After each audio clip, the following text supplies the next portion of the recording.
Bismillahirrahmanirrahim. Alhamdulillahi rabbil alamin wa bihi nasta'in ala umuri dunya waddin. Asyhadu an la ilaha illallah wahdahu la syarikalah wa asyhadu anna Muhammadan abduhu wa rasuluhu alladzi la nabiyya ba'da. Allahumma salli ala sayyidina Muhammad wa ala ali sayyidina Muhammad amma ba'd.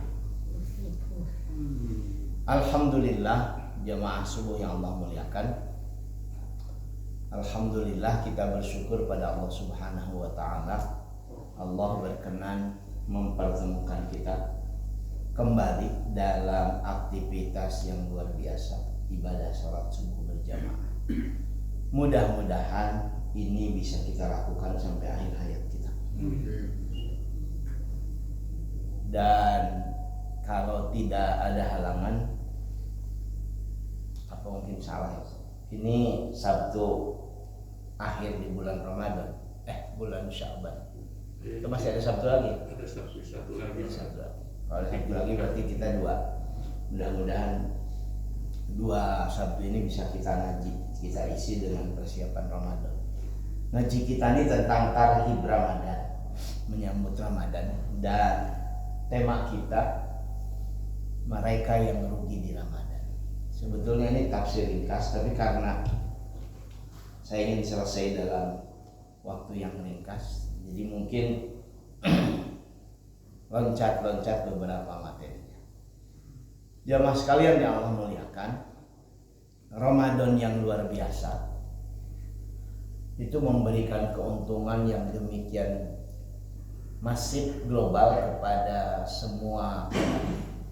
Dalam istilah sebagian ulama, Ramadan itu disebut dengan sekeping surga yang diturunkan ke bumi. Saking luar biasanya bulan Ramadan. Bayangkan saja oleh bapak-bapak jamaah sekalian, ibadah sunnah kita, sholat sunnah misalkan di bulan Ramadan itu setara dengan ibadah fardu di bulan yang lain. Sehingga kalau saya gunakan contoh itu, kalau kita melakukan sholat sunnah di bulan Ramadan, karena nilainya setara dengan ibadah sholat fardu di bulan yang lain, maka sebagian ulama kemudian menyebutkan sholat sunnah di bulan Ramadan itu bisa menutupi bolong-bolong sholat fardu di bulan yang lain. Jadi kalau banyak ketika dulu meninggalkan sholat, maka perbanyak melakukan sholat sunnah di bulan Ramadan. Mudah-mudahan sholat fardu kita yang ditinggalkan di tahun-tahun di masa lalu bisa tertutupi dengan perbanyak sholat sunnah di bulan Ramadan yang nilainya setara dengan sholat fardu. Yang kedua, misalkan istimewanya lagi bulan Ramadan, jemaah subuh yang Allah muliakan, ada satu malam di bulan Ramadan ini yang Al-Quran menyebutkannya tanazzalul malaikatu warruhu biizni rabbihim min kulli amr. Ada satu malam di mana miliaran malaikat turun dipimpin oleh Jibril seizin Tuhan mereka min kulli amr untuk menyelesaikan urusan-urusan manusia, sehingga dampaknya bagi manusia salamun apa kesananya? Hiya hatta matla'il fajr. Kesejahteraan ditebarkan pada malam itu sampai kemudian terbit fajar, sehingga jadi rujukan bagi semua kita. Jadi kalau besok lusa bapak-bapak mendapatkan kesempatan untuk bisa meraih malam itu yang disebut dengan malam Al-Qadar, malam yang penuh keistimewaan, rujukannya menurut ayat tadi, lakukan minimal iktikaf itu sampai dengan terbit fajar, hatta matla'il fajar. Ini istimewanya, tidak ada di bulan yang lain. Karena istimewa bulan Ramadan, maka banyak sekali orang mendapatkan keuntungan di bulan Ramadan. Sekarang kita akan ngaji tentang ada yang rugi, ada yang mendapatkan kerugian di bulan Ramadan, di mana mayoritas orang mendapatkan keuntungan. Artinya kalau semua orang bisa mendapatkan keuntungan, ternyata ada yang rugi, artinya ada yang salah dengan strateginya di bulan Ramadan. Saya loncat ke beberapa slide untuk mendapatkan informasi tadi. Saya mulai dari ini. Satu hari Nabi SAW naik ke atas mimbar untuk menyampaikan khutbah. Mimbar Nabi itu khas Bapak-bapak. Tangganya 3. Jadi ada 3 hambalan sebelum beliau duduk di atas mimbar itu. Sehingga di banyak masjid sekarang banyak sekali mimbar-mimbar yang terinspirasi dengan mimbar Nabi. 3 tangga seperti itu. Saya pernah ditanya orang, Ustaz nggak nama sih gitu di Nagrah di sana di Purwakarta. Saya bilang sama nyuruh, tapi saya marek 7-nya. Wah 7 mah kan dan sebagainya. Nah ketika naik tangga itu, setiap anak tangga Nabi mengucapkan amin, amin, naik lagi amin, naik lagi amin, sehingga kemudian kenapa? Mulai berdua coba amin. Sudah selesai. Jadi ketika selesai khutbah, para sahabat bertanya, kenapa ya Rasul engkau mengucapkan amin tadi? Kata Nabi SAW, atani Jibril faqala ya Muhammad raghima anku imri'in dzukirta indahu falam yusalli alaih faqul amin faqultu amin. Tsumma qala raghima anfu imri'in dakhala alaihi syahrul ramadan tsumma kharaja wa lam yughfar lahu qala amin faqultu amin. Tsumma qala raghima anfu imri'in adraka abawaihi aw ahaduhuma falam yudkhilahul jannah qul amin faqultu amin.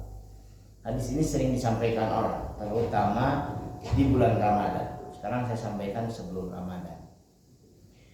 Tadi kata Nabi, Jibril datang kepadaku. Kemudian dia berkata, wahai Muhammad, betapa rugi seseorang yang di depanmu namamu disebut, tapi dia tidak mau bersalawat kepadamu. Yang membedakan Muhammad SAW dengan Muhammad yang lain adalah ketika disebut namanya, kita dianjurkan bersalawat. Kata Jibril, katakan amin. Fakultu, dan kukatakan amin.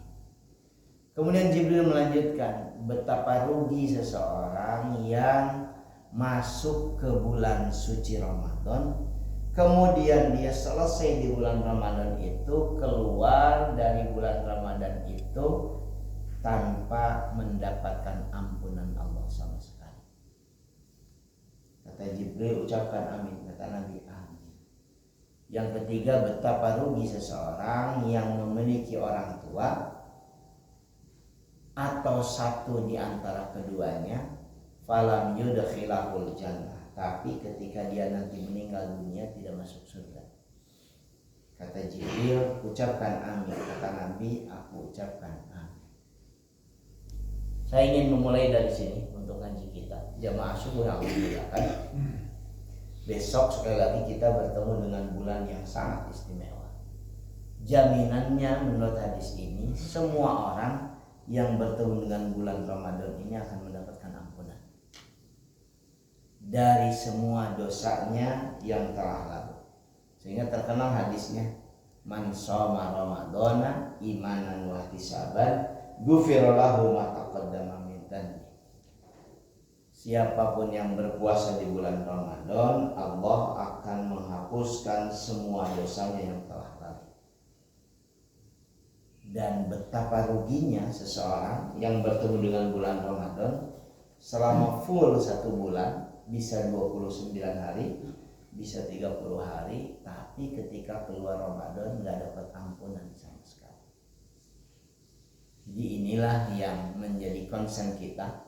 Bagaimana kemudian kita di bulan Ramadan tidak termasuk yang mendapatkan kerugian.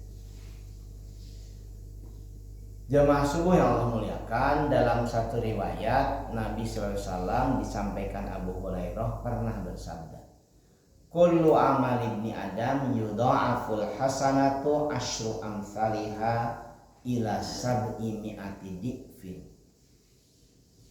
Qala Allah azza wa jalla illa saum fa innahu li wa ana ajzi bihi yada'u syahwatahu wa ta'amahu min ajli. Kata Nabi sallallahu alaihi wasallam, sehingga Ramadan jadi istimewa, jangan sampai rugi seseorang di bulan Ramadan. Setiap manusia ketika dia berbuat kebaikan, satu kebaikan apapun, kata Nabi SAW, dilipat gandakan pahalanya 10 kali minimal sampai 700 kali lipat. Jadi setiap perbuatan kebaikan kita, Bapak-bapak hadir di sini dapat pahala 10 kali lipat minimal sampai 700 kali lipat. Kemudian Allah Subhanahu wa taala menegaskan kecuali puasa. Apa yang dimaksud kecuali? Pahalanya tidak linear seperti yang barusan. Tidak 10 kali lipat sampai 700 kali lipat. Karena puasa, kata Allah Subhanahu wa taala, fa innahu li. Puasa itu untukku. Wa ana ajzi bihi, dan aku yang akan memberikan balasannya yang jauh lebih besar dibandingkan 700 kali lipat. Kenapa? Yada'u syahwatahu wa ta'amahu min ajli. Karena orang yang berpuasa di bulan Ramadan, dia mengendalikan syahwatnya, meninggalkan makan minumnya karena aku. Ini yang jadi keren tuh salah satunya ini. Kita mengendalikan hawa nafsu, mengendalikan syahwat, tidak makan, tidak minum selama puasa karena aku. Karena itu salah satu yang kita rasakan, terlatih kita di bulan Ramadan untuk jujur pada diri sendiri. Karena kita bisa minum, bisa makan tanpa ketahuan siapapun, tapi tidak berani kita lakukan. Karena kita tahu bahwa Allah Maha mengetahui. Ini yang menjadi luar biasa. Mereka melakukan itu karena aku. Sehingga balasannya pun khusus dari Allah Subhanahu wa taala, tanpa dijelaskan berapa balasannya. Jauh lebih luar biasa dibandingkan 700 kali lipat.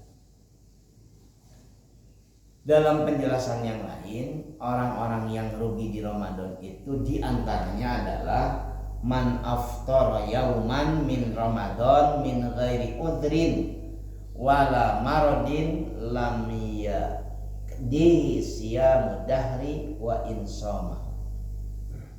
Siapapun yang satu hari di bulan Ramadan berbuka tanpa udurun syar'i, tanpa alasan yang bisa dipertanggungjawabkan secara syariat, bukan karena sakit dan tidak ada alasan apa-apa, dia tidak bisa mengganti puasa itu walaupun dengan puasa setahun penuh. Ini bagi kita mungkin sepele, nggak akan dilakukan. Saya kemarin ditanya ibu-ibu, kumaha apa kalau di bulan Ramadan kita melakukan aktivitas belanja, gampangnya misalkan ke pasar baru. Pasar baru tuh 4-5 lantai, turun naik, nanti kalapan di lantai paling bawah itu kan food court, segala ayam, ada bakso, ada kupat tahu, ada banyak macam. Kemudian kita kan kelelahan, daripada jadi masalah kemudian kita makan. Boleh tidak? Cara fikih boleh Bapak. Cara fikih boleh. Tapi masuknya kategori makruh. Bahkan kalau diniatkan urang balanya ke pasar baru, kedua engke urang buka di ditu. Karena capek, apalagi perjalanan. Bukankah perjalanan termasuk bagian rukhsah untuk tidak berpuasa di bulan Ramadan? Misalkan seperti itu dipahaminya. Maka makruhnya secara fikih masuk kategori makruh tahrim, makruh yang haram, karena diniatkan untuk melakukan aktivitas yang justru menghancurkan nilai puasa. Dan fenomena ini luar biasa. Bapak bisa menyaksikan betapa banyak orang di bulan Ramadan dengan sengaja membatalkan puasanya tanpa alasan yang bisa dipertanggungjawabkan. Rugi luar biasa. Tidak bisa diganti walaupun puasa setahun penuh. Kata Nabi SAW, saking besarnya manfaat fungsi dari puasa. Kemudian mereka yang disebut kemudian oleh Nabi SAW dalam riwayat yang lain, rubba shaimin hadzahu min siyamihi al-ju'u wal 'atashu wa rubba qaimin hadzahu min qiyamihi as-sahar. Betapa banyak orang yang berpuasa, dia hanya mendapatkan lapar dan haus saja. Dan betapa banyak orang yang berdiri sholat malam di bulan Ramadan, tapi dia hanya mendapatkan terjaga saja. Jadi banyak aktivitas seperti ini di bulan Ramadan. Karena itulah kemudian menjadi sangat bermanfaat kalau orang melakukan tahrim sebelum Ramadan, tarhib sebelum Ramadan, menyambut Ramadan, mempersiapkan diri dan lain sebagainya, supaya Ramadan menjadi aktivitas yang tidak cuma nanti bisa dilakukan dengan baik, tapi juga bisa dinikmati. Betapa luar biasanya bulan Ramadan. Jemaah subuh yang Allah muliakan, saya melanjutkannya dengan penjelasan bulan Ramadan kemudian dari Ibnu Abbas radhiyallahu anhu, di mana beliau meriwayatkan bahwa Nabi SAW bersabda, "Kana Nabi sallallahu alaihi wasallam ajwadan nas wa ajwadu ma yakunu fi Ramadan hatta yalqahu Jibril wa kana Jibril alaihi salam yalqahu fi kulli lailatin min Ramadan fayudarisuhul Qur'an." Qala Rasulullah sallallahu alaihi wasallam ajwadu bil khairi minar rihil mursal. Nabi itu sudah dikenal sebagai orang dermawan, dan lebih dermawan lagi di bulan Ramadan. Lebih dermawan lagi di bulan Ramadan. Dan setiap malam, ini jadi rujukan kita secara fikih. Setiap malam di bulan Ramadan Jibril datang menemui Nabi untuk fayudarisuhul Quran. Yudaris itu dari kata tadarosa, ya tadarosu. Kalau menggunakan tasrifnya itu, ilmu nahwunya itu maknanya saling belajar atau belajar bersama. Tafa'ala ya tafa'al. Mereka bertadarus Al-Quran tiap malam. Apa yang saya sampaikan? Karena itulah kemudian di tengah-tengah kita semarak aktivitas tadarus Al-Quran yang sering lupa dipahami oleh kita. Tadarus itu maknanya belajar bersama. Berarti ada proses orang memperbaiki dan ada proses orang diperbaiki. Jadi tadarus itu adalah sarana kita untuk memperbaiki membaca Al-Quran. Jangan tadarus yang pertama sendirian, tuluy nalain yang sorangan, dek salah, dek benar, cuma orang yang penting tamat. Kalau lihat ini enggak, karena dalam surat, saya lupa suratnya ya, salah satu yang dilakukan oleh Jibril kepada Nabi ketika tadarus itu, Nabi itu punya kebiasaan ketika membaca Quran dengan Jibril, dia ingin cepat-cepat. Oleh Jibril kemudian diperbaiki untuk tidak membaca Quran cepat-cepat. Padahal saya punya kebiasaan yang sama, hoyong tereh ameh biasa khatam Quran lebih dari 1 kali di bulan Ramadan, sehingga bacanya cepat-cepat. Ketika saya baca ulang hadis ini, ternyata itu salah satu yang diperbaiki oleh Jibril pada Nabi SAW untuk tidak membaca Quran cepat-cepat. Sehingga disebutkan di sini mereka melakukan tadarus Al-Quran. Karena itulah kemudian menjadi aktivitas yang merata di banyak tempat di seluruh dunia pada umat Islam di bulan Ramadan adalah tadarus Al-Quran. Dan Nabi Sallallahu Alaihi Wasallam sangat-sangat dermawan di bulan Ramadan yang kedermawanannya seperti angin yang berhembus, saking cepatnya. Saya ingin mengajak kita semua perbanyak bersedekah di bulan Ramadan. Bukan dari jumlahnya, tapi dari banyak. Apa yang dimaksudnya? Mungkin Anda yang biasa sedekah Jumat sekali, setiap Jumat di bulan Ramadan mungkin bisa tiap hari, walaupun mungkin nilainya lebih kecil, 2.000 lah misalkan tiap hari, 5.000 lah, 10.000 dan sebagainya. Karena di bulan Ramadan sangat dianjurkan untuk memperbanyak sedekah. Di antara sedekah yang sangat luar biasa untuk melepaskan diri dari kerugian di bulan Ramadan, hadis berikutnya ini menjadi rujukan kita. Man fattara sha'iman kana lahu mithlu ajrihi ghaira annahu la yanqusu min ajri sha'imi syai'an. Siapapun yang memberikan makanan untuk berbuka bagi orang yang berpuasa di bulan Ramadan, maka dia mendapatkan pahala sebagaimana orang yang berpuasa. Seolah-olah kalau dengan bahasa yang mudah, 2 kali lipat dia dapat pahala. Karena dapat pahala dari orang yang berpuasa tanpa mengurangi pahala orang yang berpuasa itu sendiri. Bapak-bapak yang Allah muliakan, saya kebetulan pernah melakukan puasa di tanah suci, di tanah Arab. Sehingga sampai pada kesimpulan ketika kesana lagi dengan jamaah itu, saya sampai bilang, ibu bapak, kalau bisa, karena kita nih berangkat bulan Ramadan, saat itu tanggal 3 kalau saat 3 Ramadan, bawa wadah supaya nanti bisa bawa makanan. Itu jawaban ibu-ibu saya itu saat itu. Ustaz meni lebay, kedahnya aku ada. Ya, ini mah pengalaman. Ternyata pulangnya itu masing-masing ke hotel itu kumuh kenapa? Saking banyaknya makanan. Anda bayangkan saja, ini saya sampaikan gambarannya. Betapa luar biasanya orang Arab Saudi di bulan Ramadan.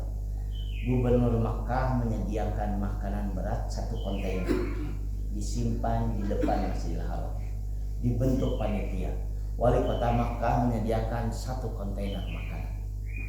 Kemudian juga katakanlah pangeran apa gitu yang tinggal di Makkah menyediakan 1 kontainer. Sehingga jutaan orang yang berbuka semuanya mendapat makanan demikian berlimpah. Semua pedagang makanan di pelataran atau di hotel-hotel di sekitaran Masjidil Haram itu nyumbang makanan. Sangat berlimpah makanan di bulan Ramadan. Saya ngalami itu, ditarik-tarik, diajak makan itu. Taam, naik, makan dengan kita. Sampai mikir lah miliknya lagi naon ya sebagai saking luar biasanya. Ternyata ada kemiripan di kita di tanah air. Kita juga tiap rumah tuh ayam kolak sebagainya. Bedanya di orang maya 10.000. Luar biasa baiknya orang Arab. Karena ternyata salah satu yang favorit dipahami hampir mayoritas orang-orang Saudi, hadis ini yang kedua, memberi makan orang yang berpuasa ketika berbuka, itu pahalanya mendapatkan pahala orang yang berpuasa. Karena itu ada tips lah, semacam tips ibadah yang bernilai luar biasa tapi murah meriah. Apa misalkan membeli minum untuk orang yang berbuka. Sadus itu kan 24, isinya 24 gelas. Harganya nggak seberapa, nggak sampai 30.000 lah, kadang-kadang cuma belasan ribu. Itu diminum oleh orang yang berbuka puasa, itu kan dahsyat luar biasa. Dan ini yang seharusnya menjadi motivasi kita, sehingga Ramadan menjadi demikian berlimpah makanan, terutama karena banyak sekali orang di bulan Ramadan ini yang masih beraktivitas di luar rumah menjelang maghrib. Saya ngalami bahwa luar biasanya itu kalau bisa buka bersama itu tapi nggak keburu ke rumah. Jadi saya pernah buka di beberapa masjid, karena itu di Al-Kausar, alhamdulillah tuh aktivitas itu selalu ada.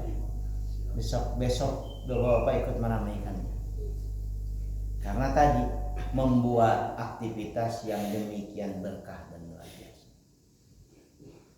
Ini salah satu keistimewaan dari hadis ini diimplementasikan di Arab Saudi. Di Madinah juga demikian berlimpah. Sekarang ada larangan dari pemerintah Saudi. Seingat saya baru 2 hari lalu keluar dari pemerintah yang berkuasa di Saudi. Dilarang untuk kemudian membagikan makanan berat itu di dalam masjid. Jadi kalau di pelataran nggak apa-apa di dalam masjid. Karena ternyata memang relatif lama itu untuk sholat maghrib itu. Kalau makanan berat. Jamaah subuh yang Allah muliakan, saya lanjutkan dengan hal yang juga menurut saya penting di sini. Salah satu yang wanti-wanti dari Nabi SAW bagi kita orang-orang beriman, terutama di bulan Ramadan, seperti disampaikan dalam hadis ini. Ini jadi hadis penutup ngaji kita. Man lam yada qaulaz zur wal amala bihi falaisa lillahi hajatun fi ayyada'a ta'amahu wa syarabahu.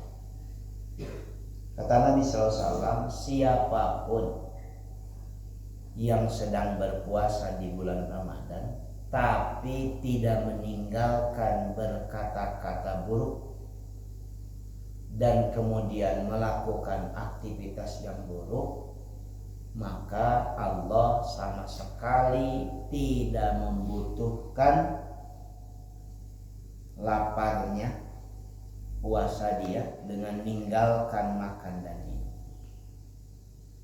Ini hati-hati. Siapapun yang tidak meninggalkan perkataan dusta, perkataan buruk, malah mengerjakannya, Allah tidak butuh lapar dan haus dari orang yang dia tahan karena puasa. Kenapa saya penting menyampaikan ini di akhir? Karena bulan Ramadan besok kita masih belum menyelesaikan perhitungan pilpres. Can anggeus dihitung, geus amek-amekan, komo geus anggeus dihitung. Sampai hari ini kan kemarahan sebagian orang itu masih nampak, apalagi di media sosial, bisa maki-maki dan lain sebagainya. Bahkan sekarang ada aktivitas yang rada lucu kalau ngobrol itu. Ini jam seberapa? Jam ganjar 16 menit deh, 16% lagi, itu sampai seperti itu, saking viralnya tentang hitung-hitungan itu. Saya ingin menyampaikan kepada kita, setuju atau tidak masalah yang berbeda, tapi saya ingin mengajak nanti di Ramadan, jaga jangan sampai kemudian puasa kita tidak bermakna apa-apa dengan mengumbar kata-kata buruk, dengan mengumbar aktivitas yang buruk. Mungkin karena ketidaksetujuan kita, karena kekecewaan kita dan lain sebagainya. Mudah-mudahan Ramadan yang akan kita jelang ini menjadi Ramadan yang lebih baik bagi kita. Karena ini hal penting. Saya kemarin hadir di rumahnya almarhum Pak Sahrial. Pak Sahrial ya? Sahrial. Saya ke Kopo Permi itu pertama kali Pak Sahrial masih hidup, masih ada Pak Abu, beliau meninggal. Kemudian istrinya Bu Magdalena meninggal. Kemudian beberapa tahun kemarin Romi, kalau salah, Romi itu seusia dengan saya kurang meninggal. Kemarin adiknya Bang Erwin Marsa meninggal. Meninggalnya dalam usia yang masih muda, dengan kejadian yang juga sangat mendadak. Informasi dari pihak keluarga kan mau bekerja, mau berangkat kerja, pakai motor, kena serangan jantung sehingga meninggal secara mendadak. Kenapa ini penting disampaikan? Kita tidak pernah tahu. Jangan-jangan Ramadan besok adalah Ramadan terakhir bagi kita. Saya doakan usia kita mungkin saja berakhir di Ramadan. Karena itu diniatkan dari sekarang, di-create dari sekarang. Ramadan besok, kalaulah itu jadi Ramadan terakhir, harus jadi Ramadan terbaik bagi kita semua. Perbaiki, jangan sampai keluput dari baca Quran di bulan Ramadan, jangan sampai luput dari sedekah, jangan sampai luput dari salat malam, salat tarawih berjamaah, jangan sampai luput dari berbagai hal-hal istimewa di bulan Ramadan. Siapa tahu itu adalah Ramadan terakhir bagi kita. Jadi ini ajakan saya kepada kita semua untuk mempersiapkan diri agar bertemu Ramadan dengan lebih baik. Sebab kenapa? Rugi luar biasa. Di tengah demikian banyak ampunan Allah Subhanahu wa taala, di tengah demikian banyak keistimewaan Allah Subhanahu wa taala, ternyata kita tidak kebagian karena tidak mempersiapkan. Nah, inilah Ramadan yang insya Allah akan kita jelang. Kalau tidak ada halangan, tanggal 10 Maret itu sudah puasa. Walaupun nanti di awal tuh ada kemungkinan akan ada perbedaan. 10, 11. Ada yang tanggal 10, tanggal 11. Tapi kalau berakhirnya sepengetahuan saya akan sama. Dan saya tidak akan tawarkan ke bapak-bapak, karena kalau nawarkan hayang nupang akhirna puasa, hayang nupang ngelana lebaran kan gitu. Secara fikih boleh, asal bisa dipertanggungjawabkan rujukannya dan sebagainya. Jadi apapun nanti ikhtiarkan, upayakan supaya kita bertemu Ramadan dengan lebih baik. Demikian yang saya sampaikan jamaah subuh sekalian, tidak akan saya perpanjang karena sudah disiapkan sarapan oleh Al Mukarram ini Pak Haji Ade, supaya bisa dinikmati oleh kawan-kawan semua yang ngaji di subuh ini. Mudah-mudahan bermanfaat. Munggahannya besok. Kita munggahan besok. Saya munggahan sekali lagi. Menjelang bulan puasa munggahan. Ini mah tasakur bin nikmah. Bapak yang Allah muliakan, demikian yang saya sampaikan. Mohon maaf kalau banyak hal tidak berkenan. Aku qouli hadza, astagfirullah li wa lakum. Assalamualaikum warahmatullahi wabarakatuh.